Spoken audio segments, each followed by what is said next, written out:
All right. Hey, thanks for coming to Brian for Liberty. We're going to get started in just a couple of minutes here. Uh, Thanks for stopping by, though. Got a couple of different things we're going to be going over, and give me just a couple of minutes and we'll get going here. My plan was to start at 7 o'clock, but something caught my eye, and I want to talk about that before I get into what I had planned. So I thought I'd come on just a few minutes early, give people a chance to get here because, there's a rush. A lot of people lining up at the door to get into Club Brian for Liberty. You know what I mean? Just got into some heated conversations today. I normally come on here with some planned out stories and stuff like that, news stories and stuff like that I want to talk to. But man, I'm hot today, and some things I want to talk about. And then, like I said, just as I was getting ready to come on, something caught my eye. So I want to jump into that here, kind of an unexpected thing that I want to discuss. And I'm going to kind of start out there. It does actually fit in with what I was hoping to discuss to begin with. So, it's in line with what I had planned, but this thing, it just blew my mind. I can't believe that they wrote this. So stick around for that. I'm going to be talking about a few different things tonight. Obviously, we're going to be hitting on the Jacob Blake shooting. Again, I want to discuss that a little bit more. Got into some pretty heated conversations about that today, so I'm going to be talking about that. What's going on in Kenosha. My thoughts on the shooting. Like I said, I did talk about this a little bit yesterday, but I got into some heated conversations today, and I'm using this to vent a little bit, call it therapy, but I wanted to talk about it a little bit. I want to talk about the far left. I want to talk about the big lie that's being told to our country that is leading to this madness and this insanity heading into the election in the midst of the COVID breakout and everything else that's going on, that we have all these people convinced of what is essentially a giant lie. I do want to talk about that. And we're going to hit on some far left stuff. But man, I'll tell you, like I said, I'm going to get going here in just a few minutes. See if we get some folks jumping on. That would be great. If not, that's okay too. I don't mind talking to myself. Somebody's going to watch this thing eventually. Yeah. So what time is it here? 6:55. Give me just a minute here. You know what? I'm going to get going here. So, man, like I said, I had a couple of things planned. I had this all written out, and I had an idea of what I wanted to do, and I'm going to get into that in just a little bit. But a story jumped out at me from Yahoo, and it just blows my mind. Go back and take a look at some of my prior videos. You'll understand why this makes me so angry. This is from Yahoo. Portland police are giving up on policing the far right. Anybody who thinks the media isn't biased and reads that headline and it doesn't wake them up, it doesn't open their eyes a little bit, you are hopeless. You have lost all sense of objectivity. You are a complete partisan hack with no ability to think freely at all. It's lost on you. You're done. You might as well tune out, go do something else. Go protest police brutality and then go vote for Joe Biden because you can't be reached. You can't be helped. Anybody who reads this headline and watches any videos from YouTube about what's going on in Portland over this will be day 88, and sees this headline and doesn't acknowledge an incredible amount of disgusting media bias here, like I said, you can't be reached. You can't be reached. This is the city that had Chaz. This is the city where far left protesters literally took over multiple blocks of the city. This is the city that has been under siege for going on 3 months now. This is the city that's federal building was set on fire. This is the city that Trump had to send federal law enforcement to try and settle down the violence. This is insane. This is a city where liberals in the city have put themselves between the protesters and the federal building. And Yahoo drops a headline that says, Portland police are giving up on policing the far right. The far right. First of all, I don't even know if these people are the far right who are out there. I know there's some Proud Boys out there and some alt-right people out there, but I wouldn't be surprised if this is mostly just people of Portland who are sick and tired of their city being under siege by a bunch of far-left protesters. We know that's what's been going on in this city. It's not a question. There's nothing debatable here. We know for a fact that that's the case. We know for a fact that that's what's been happening. But Yahoo has the audacity to drop this headline that says Portland police are giving up on policing the far right. The Portland Police Bureau appears to have all but given up on policing the far right factions brawling in Oregon city streets despite a recent escalation in violence that has seen those extremists throw explosives, brandish guns, and in one case fire them at other protesters. Are you kidding me? Are you kidding me? Is this for real? Is Yahoo selling this for real? Because it blows my mind. It blows my mind. It's common to see far-right extremist groups like the Proud Boys exchanging blows with counter-protesters in Portland. They've been doing that for years, often as PPB officers watched until a riot was officially declared, and then police cleared the streets using tear gas and other munitions. But over the weekend, police took an entirely hands-off approach to the fighting, even as the demonstrations grew more violent than ever. As officers stood by on Saturday, the Proud Boys and their far-right friends attacked and intimidated anti-fascist protesters using paintball guns, mace, fireworks, aluminum bats, and various firearms, according to the Washington Post. One of them, notorious Proud Boys organizer Alan Sweeney, however you pronounce his name, was seen pointing a gun at protesters, his finger on the trigger. Another Proud Boy, I'm not even going to go down that road, was present per the Post in an apparent violation of his parole over an attack at a similar demonstration in 2017. Hey, I'm not out here supporting the Proud Boys. I'm sorry. It looks like the screen went blank here for a second. It should come back shortly. I'm not here supporting the Proud Boys. Don't get me wrong. I don't even know a lot about the organization, and I know that they are a far-right organization. But don't sit here and tell me that this is a response to almost 90 straight days of violent protests in Portland. This is a response. This is not the instigation. This is not an escalation. This is a response. And anybody trying to sell it as anything different is lying. They're just straight lying. Meanwhile, over a loudspeaker, police encourage those present to self-monitor for criminal activity. I love it. I love it. And I hope, look, I'm telling you, good. Let the other side, it's going to be regular people, folks. When this thing starts coming unwound, when you see these protests starting to come to an actual end, you're going to see it coming from regular people who are sick and tired of these ridiculous protests. The amount of time, the amount of destruction, the businesses being destroyed, people being afraid to live in their own city, it's going to be regular citizens who are going to stand up and stop this because these liberal leaders in these liberal cities have decided they're going to take a back seat and let the far left run their towns. That's why Trump was going to send federal law enforcement out there. That's the reason that was going to happen. So, but this headline is ridiculous. And I challenge you. I talked about this yesterday. Go and watch yesterday's live stream. It is up. And I went through city by city, Detroit, Denver, all these places that have been facing protests, facing riots, facing violence over the weeks, over the months since the George Floyd death. I've been talking about these cities, and the mainstream media has by and large been silent. You will see CNN. You know what? I haven't even looked at CNN. I don't consume a ton of mainstream media. So I have not even looked at CNN's thing today. Let's see if they've got anything on it. I'm going to pull that up. You know what? I'm going to pull that up right now. You never know what happens when you do this live. So let's pull this up right now and just see what CNN has to say. Oh, they got nothing. So, all right, CNN. At least they're continuing to ignore what's going on in the country. They do talk about Kenosha unrest. Let's get you here. I'll pull it up for you so we can talk about Kenosha a little bit. We got to talk about that. Because that is a topic that I had on my list today. But I wanted to hit that. Man, that headline just got me going. Jeez. Seriously, far right. Now we're going to give it some attention. But let's take a look here. I'm just going to pull this story up. I hadn't read it yet. I haven't looked at it yet. But we're just going to pull this up real quick. Kenosha unrest tests. How do I close this thing? I don't know. Kenosha unrest tests political potency of Trump's law and order convention message. Interesting.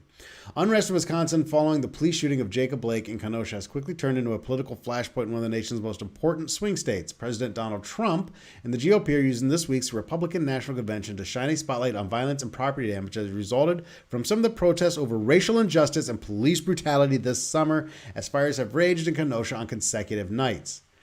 The way voters in Wisconsin interpret Blake's shooting and its aftermath could be central to November's outcome in a state Trump won by fewer than 23,000 votes in 2016. Trump was the first Republican to carry Kenosha in 44 years. Well, let me tell you something, and the evidence is out there. It's all over the place. But riots help Republicans. Riots help the law and order people. If this was a peaceful protest, you'd have sympathy. but it's not. It's a violent riot. There is looting. There is destruction. This does not create sympathy for them. I'm going to get into Jacob Blake shooting in just a moment as well. Oh, let's get this guy's face off the thing. Jeez. Wish he'd be silent. Democrat nominee, former Vice President Joe Biden, focused his response on systemic racism. He said Blake was a victim of excessive force and that the shots fired by police pierced the soul of our nation. That's too good of a line. Biden didn't write that. This calls for an immediate, full, and transparent investigation. The officers must be held accountable, Biden said in a statement. I said that very strongly. We know that Biden didn't sound like that when he said it. But dire warnings of carnage in America's suburbs is a message Trump's GOP has tried without success in every major election since he took office. In every major election since he took office? Trump's been in office for 3 years. It's been his election and then the midterms. So in 2017, the president sought to focus suburban Virginia voters on the MS-13 gang before a gubernatorial election Democrats won. In the 2018 midterms, he warned of caravans of migrants descending into the U.S.-Mexico border as Democrats won control of the House. This time, there are images of buildings and cars burning and windows being smashed coming in real time on social media nightly from a swing county in one of the nation's most important general election battleground states. I'm telling you, Trump's going to win Wisconsin. It's not going to be close. Trump may turn Minnesota. Trump may turn New Mexico. And my long shot swing at the fences is that Trump might take New York. Crazier things have happened. I'm telling you, they will. It says here they will also have to convince suburban voters who shift leftward was at the core of the Democratic midterm landslide. Listen, these protests are going out into the cities. You can see these people out in the cities, out in suburban areas, out in rural communities now, disturbing the peace of people in their homes. And I'm telling you, this isn't going to win them sympathy. They're trying to paint this as a bad thing for Trump. This is going to be a good. This is hurting Biden. This is hurting the Democrats. So we've been talking about the ridiculous violence in Kenosha, the burning of buildings, the rioting, the looting, the violence. A business owner who is trying to put out a fire, using a fire extinguisher to try and put out his fire in his business and using it to get looters away from the doors of his business, was brutally attacked. An old man knocked unconscious. I'm not showing that video. I don't have it handy. It's in Twitter. It's really, really sad stuff. And you hear people screaming no and shouting no. People did, to give them credit, come to his aid. But it's a terrifying scene. And if you think this helps the left, nope, don't. The left is digging their own grave with this nonsense. But I'm going to get into, I wanted to touch on that, but I'm going to get into what I wanted to talk about when this whole thing started. And again, thanks for being here. And if you're new, please subscribe, like the channel, and most importantly, if you think the content's good, share it.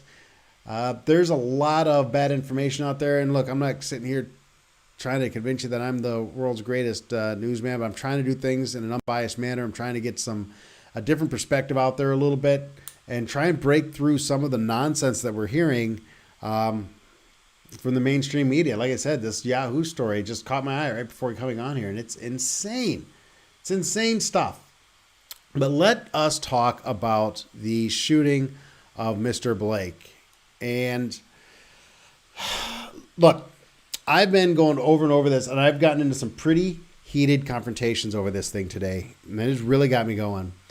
And there is no one, it seems, and it seems whether it's libertarians, Republicans, Democrats, everybody's kind of locked into their camp. And obviously, you have the right on this, always kind of on the side of the police, thin blue line types. Excuse me. Thin blue line types, back the blue and all that stuff. I'm not one of those people. I'm glad that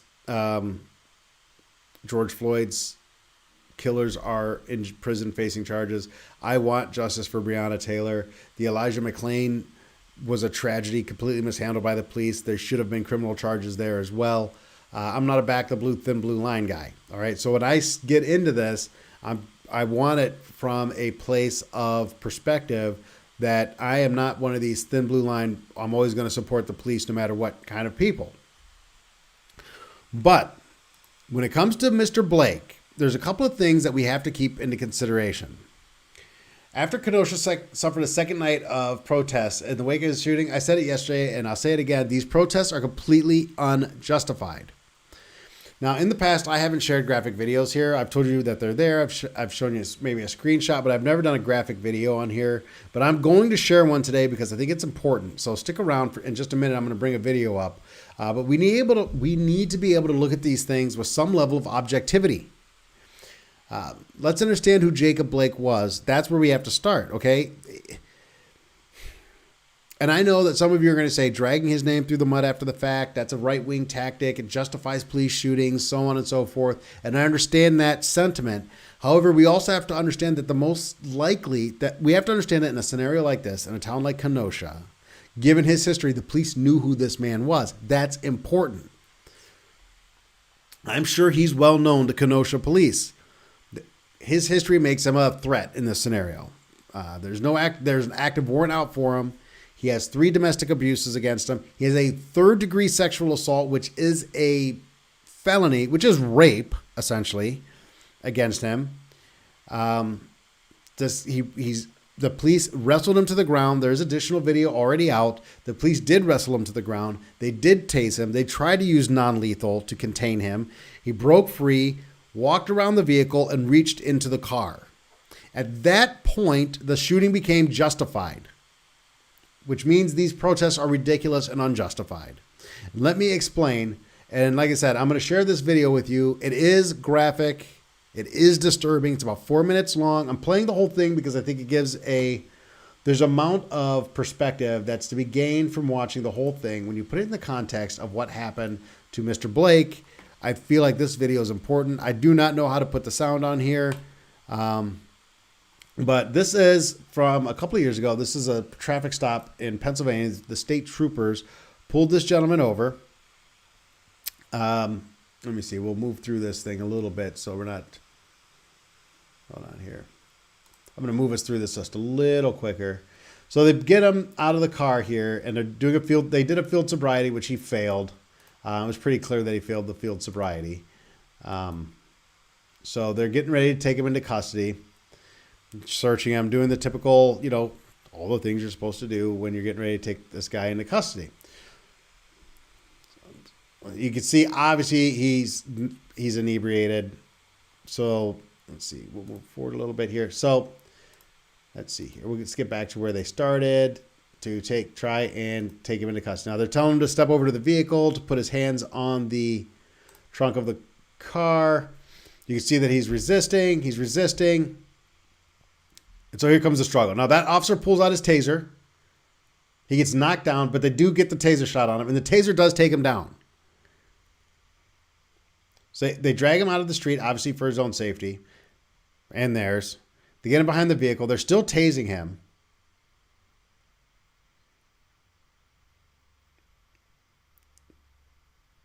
Now, I'm not sure what weapon that was. It's obviously not the officer's, as he emptied the chamber and tossed the mag aside. So I'm guessing the guy was armed. I'm not 100% sure. I'll be honest, I didn't read the whole story on this.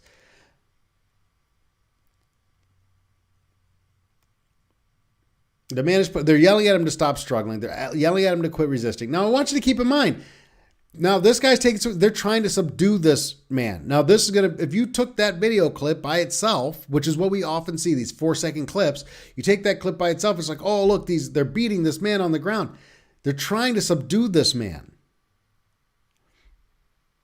He breaks free. At this moment, the officers do not draw. They choose not to fire on this man. They do not draw their guns. He gets his gun. Both of these officers end up shot.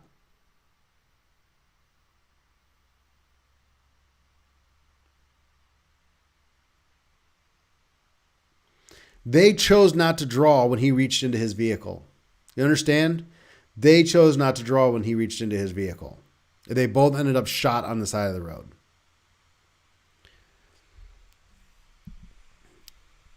All right, let me get this out of here. So that's a disturbing video. So when you think about what went on with Mr. Blake, okay, when you think about what happened with Mr. Blake, you have to take that into context of who Mr. Blake was, and that the Kenosha police were very much aware of who he was. This is not a man that they were not familiar with. he had had another run-in with the police where he brandished a firearm and injured an officer. He had an active arrest warrant. So this is not just some random guy they stopped on the street. This isn't Elijah McClain. This isn't some innocent person walking down the street that the police randomly decided to intervene with. That's not what happened here. This was a person with an active arrest warrant, a violent history, a history of brandishing weapons, who reached into his car. They were not going to let him turn around. That was never going to be an option. There was never going to be a scenario where it was okay for him to reach into his vehicle. They were not going to wait for this man to turn around with a gun in his hand and kill an officer. Anybody who thinks otherwise is, I don't know.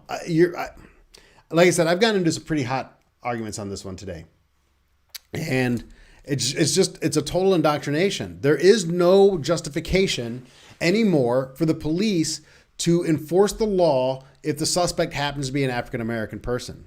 That is kind of becoming the new reality in our country. A few weeks ago, and people forget these things, but a few weeks ago, I'm sure you remember, there were riots in Chicago, okay, when an officer shot a man who was not mortally wounded, was not even severely injured. He was taken to the hospital, who fired at the police first, and there was rioting and looting afterwards. There is no race of people, there is no person who is above the law. I am a libertarian. I want less police. I want less laws. I want more freedom. I want the police to be a fire department where the only time they interact with the public is when we call them. I don't want the police out pulling people over for busted taillights so they can search my car for drugs. I don't want that. I know there are bad cops. I know there are racist cops. The way to solve that problem, the way to drastically reduce that issue is to remove a bunch of laws and make the police reactionary. That's how you fix this problem. But you can't point at a Jacob Blake resisting arrest, fighting off the police, violent history with a firearm. You can't say that guy reaching into his vehicle didn't pose a clear threat. And then they say that, well, his children were in the car. Yeah, his children were in the car. And if he fires that gun at the police at the front of his vehicle and they return fire, then what? He put his children at risk. He fought them off and was trying to get away because he was going to jail because there was an active warrant for him. This is not a martyr by any stretch of the imagination. This is not an unjustified shooting. And this certainly doesn't validate protests, let alone violent riots and looting in the city of Kenosha. Shame on all of you. It's disgusting. It just drives me nuts. And the question you have to ask is why? Why have we gotten to this place in society? And this is the question that I keep asking myself. How did we get here? How did we get to a place where this kind of behavior is okay? Donald Trump has been in power for 3 years. You can't hang this around his neck, folks. Sorry. I mean, for God's sakes, the Democrats nominated the guy who wrote the 94 crime bill. They nominated the guy who militarized the police. How did we get here? I'll tell you how we got here. The far left has sold a massive lie to the American people. And that lie is the lie of systemic racism. If you believe that the country that you live in is racist, systemically, to its core, racist, well, then you can justify just about any kind of behavior. Everything's okay in that circumstance. You can do anything in that circumstance. If the nation itself is racist to its core, founded on racism, then there is no justification. Everything is racist. Everything that happens is race-based.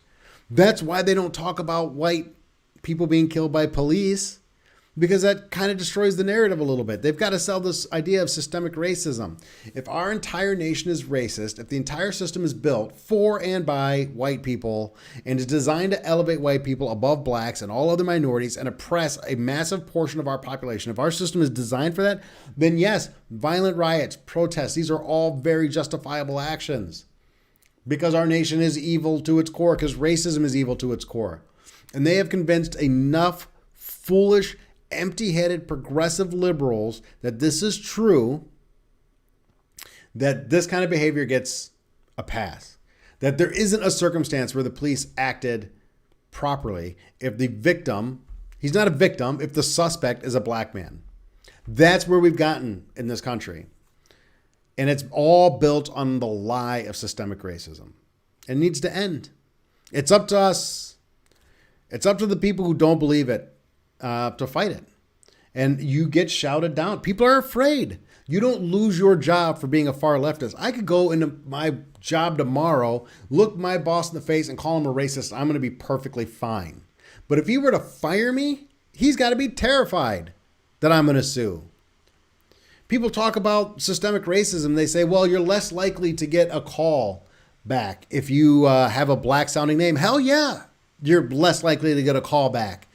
First of all, if I bring you in for an interview and I don't hire you, I might get sued. If I hire you and you suck, I can't fire you without risking getting sued. If I don't promote you, I might get sued. I don't want to hire, if I'm a business owner right now, I don't want to hire a black guy. Are you kidding me? I'd be terrified. This is the system we've built. This is creating unequal opportunity. Sorry, that's just the way it is.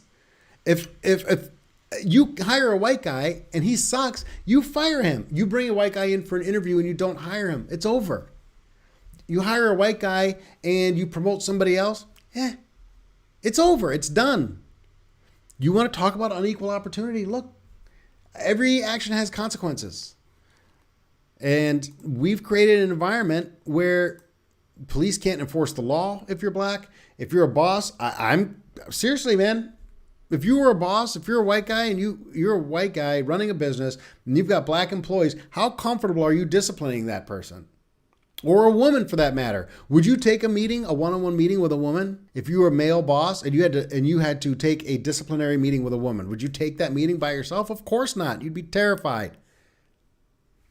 That's just the way it is. This is the environment that the progressive left has created in this country. We're afraid of each other.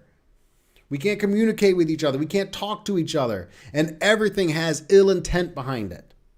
Jacob Blake was killed because he was a criminal who resisted arrest and presented a threat. He wasn't killed. That's why he was shot. That is why that man was shot. That's the reason. And they're painting him as some kind of a good Samaritan who stopped along the way and jumped out to break up a fight. Are you telling me that a guy with 3 domestics, a sexual assault, saw 2 women fighting on the side of the road and thought, hey, you know what? I should intervene and try and create peace in this situation. The guy already had an active warrant. That's not the kind of person he was. Well, we're going to find a lot more out about this. But meanwhile, the city of Kenosha is going to continue to burn. And that's just the way it's going to be. And it's because of systemic racism. It's because of the idea of systemic racism. The interesting thing is progressive liberalism is rampant primarily in major cities. Progressives run the big cities in this country, and they are crime-ridden, high-tax cesspools. Progressive policies have pushed businesses out, limited opportunity, and destroyed the schools in the inner cities. And somehow they've managed to convince the people living under their own rule that the other party is to blame for their issues. And they eat it up because they're progressives. And if their identities are so wrapped up in their own political beliefs and their own false virtue of progressivism that acknowledging its failure would destroy their little fragile self-image. That's what's going on. And I'm telling you, people on the right, people who are libertarian, people who don't buy into this far left nonsense have to start speaking their minds. It's time to stop being afraid of telling the truth in this country. Every progressive policy is geared to, intentionally, unintentionally, I don't care. It's creating a racial divide in this country. Progressives oppose school choice. Progressives oppose school choice. I'm going to pull up something here by the Brookings Institute on education in this country. And bear with me here. I'm going to pull this up. All right. So this is from the Brookings Institute. And I can never remember if this is the liberal organization or a conservative. I think Brookings is pretty liberal. And I don't care what the identity of the person giving me the information. I don't care if they're liberal or progressive. I'm going to read the information and determine for myself, based on my own knowledge, whether I believe it to be accurate. Okay, so they talk about affirmative action. The nature of educational inequality. Americans often forget that as late as the 1960s, most African American, Latino, and Native American students were educated in wholly segregated schools funded at rates many times lower than those serving whites and were excluded from many higher education institutions entirely. The end of legal segregation, followed by efforts to equalize spending since 1970, has made The end of legal segregation, followed by efforts to equalize spending since 1970, has made a substantial difference for student achievement. On every major national test, including the National Assessment of Educational Progress, the gap in minority and white students' test scores narrowed substantially between 1970 and 1990, especially for elementary school students. On the SAT, the scores of African American students climbed 54 points between 76 and 94, while those of white students remained stable.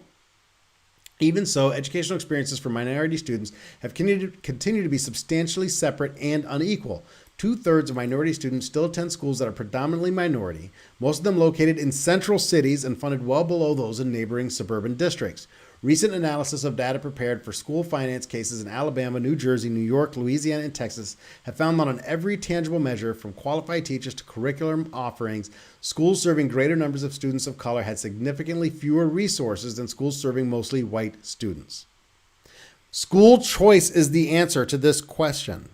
Okay, it is the absolute silver bullet to solve this problem. It's as simple as can be. And the interesting thing is some of the countries that progressives say we should model our healthcare after already use this system.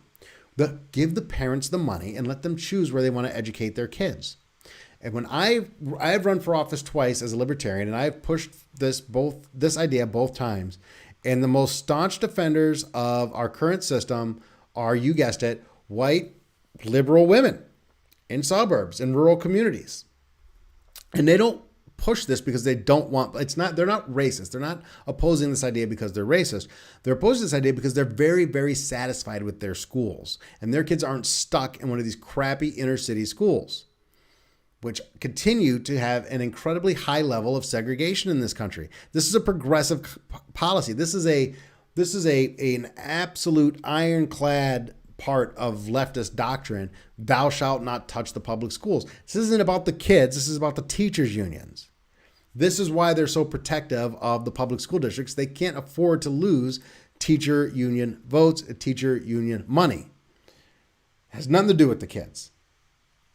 And I can tell you that when we talk about universal health care, nobody thinks that the government in any other aspect of our economy, even when you look at wanting universal health care, nobody says that nobody says that the government should take over the hospitals. Nobody's saying that. Nobody's saying, yeah, we should have government run the hospitals. Doctors should be government employees. It should all be nationalized. Nobody's saying that. What are they saying? What they're saying is government should just pay for it. Fine, and let government pay for education. Give the money to the parents and let the parents make a decision about where they're going to send their kids, and let it be public schools, private schools, charter schools, wherever the parents decide the best educational opportunities are. Let them choose where they send their kids, because the market will enter quickly. Do you know how much money that would represent to private entities to come in and build and create schools as good of education as possible, presenting as high a value as they possibly could in an unbridled free market, bringing education into the inner cities with this incredible new economic opportunity, unleashing the American entrepreneurial spirit on our educational system and massively improving outcomes for minorities, for the people in the worst areas? Because I'm telling you, white kids, let me tell you something. Minorities trapped in these crappy inner city schools would end up surpassing their white counterparts, because their white counterparts would be stuck in the public school system where their parents think they're going to good schools, and entrepreneurship and private enterprise would move into these inner cities where the greatest opportunity is, and they would steal that money away from the public education system, and they would provide a higher level of education with better outcomes than the public schools that white suburban parents are happy to send their kids to right now. It would take the next generation of students under that system. Minorities would suddenly be not just catching up to their white counterparts, they'd be passing them. Progressives don't want that. They don't want you to have a good education. George Carlin said it, right? They don't want a population capable of critical thinking. And that applies most importantly to minorities in this country. God knows that Democrats need the black vote. And so they have to sell victimhood, and they have to keep them oppressed. It's disgusting. Progressivism is disgusting. So they want universal health care. Why would the outcome of universal health care be any different than the outcome of public schools? First of all, how are you going to run universal health care? You're not going to nationalize it. You're not going to have it taken over. You're going to send the money to the people. You're not even going to do that, actually. You're just going to pay the bills. And have the bills sent in and pay that. People are going to be able to choose where they go to the hospital. They're going to be able to choose where they get care, aren't they? Why can't they choose where they go to school? If that's the right way to run healthcare, why isn't that the right way to run education? Shouldn't it be the same way? If it's too dangerous to let people choose where they're going to educate their own children, wouldn't it be too dangerous to let people choose where they get their healthcare? If you get universal healthcare, you'll have the exact same outcomes as you do with public education. That's the fact. That is a fact. That's what you'll have. Because one of the realities that the left and the progressives don't want to face, because God knows the last thing we want to do is educate ourselves on how an economy functions at all, is that just magically saying that everybody's going to get health care doesn't mean there's any more health care available. And rationing is still going to happen. And guess what's going to happen? Wealthy people, people with money are going to be able to buy their way out of the system, and poor people are going to be stuck in the system. And they're still going to say it's unfair. They're still going to say it's not right.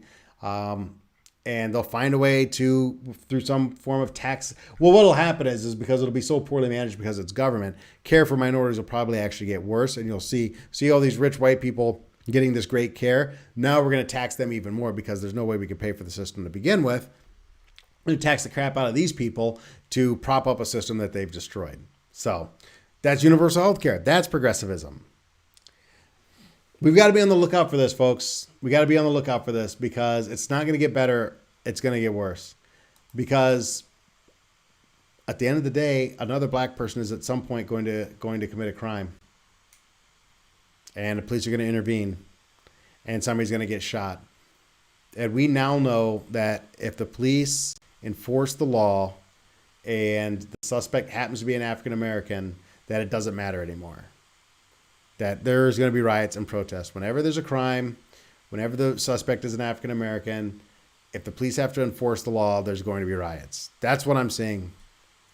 That's what Kenosha unrest is about. That's what happened in Chicago a few weeks ago.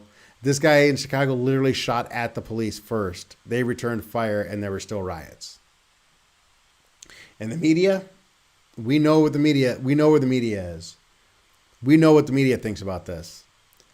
The far right. The police are giving up on the far right in Portland. They can't control the far right. 87 days of far left protests. A Chaz. A CHOP.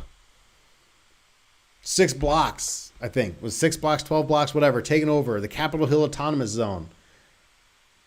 And Yahoo runs this story about the far right. I'm telling you, be careful. Keep an eye out. And educate yourself. Don't listen to me. Listen to me, watch my whole video, and then go try and debunk everything I say. Debunk everything anybody tells you. Do your own research. Read some books. I'm going to start doing some suggested reading here. I'm going to get some affiliate links up as I continue to grow this channel and start sharing some of the things that I've read I think are helpful. I'm not an economist, so I read a lot of books that are written for the layman. I'm reading Basic Economics by Thomas Sowell. I've been reading this book for a while. And I don't want you to think I'm a slow reader, but I'm taking pretty solid notes on it. I've read some of the chapters multiple times. I'm really trying to absorb the book and not just burn through it. My next book is actually Capital. I can prove it. Look, I bought it. I got it right here. Look at me reading this bad boy. I got into an argument with some Marxists, and I've never read Marx. And it was obvious that they have read Marx, and they have studied him very well. There's nothing in that book that's going to convince me that Marx was right. I know centrally planned economic theory is not good. I know that Marx wants a stateless, cashless society, blah, blah, blah, blah, blah. But in order to get there, you got to walk through socialism and communism, and it just doesn't work. But I'm going to read the book anyway because, hey, learn more things. So I'm going to be sharing with you some of the things that I'm reading, suggesting some of the books that I've read in the past, because what you really need to do is read and educate yourself so that when somebody's giving you something that you know is garbage, you have enough knowledge to stand up against that, to stand up against disinformation. And that when you have a conversation with somebody that you could tell them that you're coming from a place of intelligence, and maybe Keep fighting the fight, because you are going to find people out there who are sitting on the line, who are on the fence. And you've got to show some kindness, and you've got to show some patience, and you've got to let them understand that we all want the same thing. I want good educational outcomes. I want criminal justice reform. I want peace. We all want the same thing. I want everybody to have good access to healthcare. I want everybody to have good educations. I want everybody to be able to afford a home. I want jobs for everybody. We all want the same thing. We're not opposed to you. We just understand that there's better ways to get there, and the free market is the better way to get there. And that's how we solve education, and that's how we start breaking down racial barriers, through the free market. Government's not going to solve these problems, and progressives think government is the answer to everything, and every institution run by government is heavily segregated, and there's no better example of that than our public school system. So anyway, I want to thank you for sticking around if you are still out there. Appreciate it. I don't watch how many concurrent viewers I have. I actually watch my live stream on my software, because I don't want to know how many because I don't want to know if I'm out here talking to myself, because then I might not do my best. But I want to thank you for stopping by. I want to thank you for watching. Please, again, like and share the content. If you haven't turned on notifications, please do so. I do one of these every day. So trying to build up the audience, trying to get, hey, I'm at 190, I think was the last check. It'd be amazing to get to 200 before the weekend. So if you could share this, if you know somebody who thinks kind of the way you do, the way I do, or doesn't like the way I think and would like to jump in the chat and tell me how stupid I am, either way, go ahead and share the content so that I could build a subscriber base here. I really do appreciate it. I will be back tomorrow at the same time, and drop something in the comments and let me know if this is a good time or if I should be doing this thing during the day. I was doing them at 3 o'clock last week, 3 o'clock Central, or 3 o'clock Pacific last week. I'm doing it at 7 now. I prefer to actually do it in the early afternoon, so I have my evenings free. But if you think that the evenings are better, drop it in the comments. Let me know what you think. Let me know what you think about the video today. We'll see you guys tomorrow. Thanks. Have a good night.